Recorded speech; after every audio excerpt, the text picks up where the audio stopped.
Mobile Fox. Ναι. Λοιπόν, μία από εσάς, δεν ξέρω ποια θέλει, έχει 20 δευτερόλεπτα να μπει σε όποιο μαγαζί θέλει και της παίρνει ό,τι θέλει με 100 ευρώ. Ωραία. Εγώ το έχω. Εσύ θα πάρουμε τίποτα και για τους φίλους όμως. Βεβαίως, λοιπόν.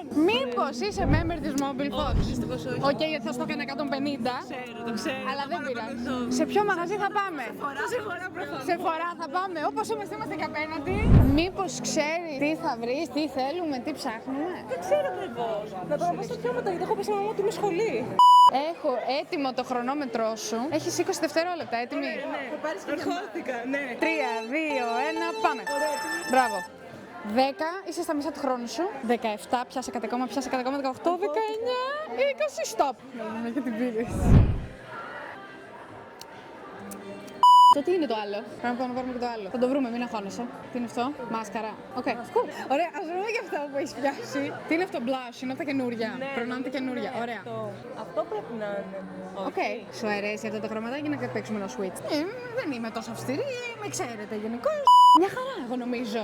Και μέσα στο budget είσαι ακριβώς. Πολύ γρήγορη φυσικά. Πήγαμε, πάμε να πληρώσουμε τέλεια. Άντε, θέλω να πάω κι εγώ για ψώνια εδώ μεταξύ. Αυτό είναι το κακό με αυτά τα challenges. Μπαίνω εγώ σε μαγαζιά, βλέπω ότι έχει παντού. Και μου μπαίνουν ιδέες, κατάλαβες τώρα. Τελειώσαμε. Ευχαριστώ πολύ. Το καινούριο σου make-up, σου αρέσουν αυτά που διάλεξες με στη βιασύνη κιόλας? Ναι. Νομίζω είναι ωραίες Είμαι επιλογές. ικανοποιημένη, ναι. Τέλεια. Αν θέλετε να κερδίσετε κι εσείς, γίνετε μέλη στη Mobile Fox.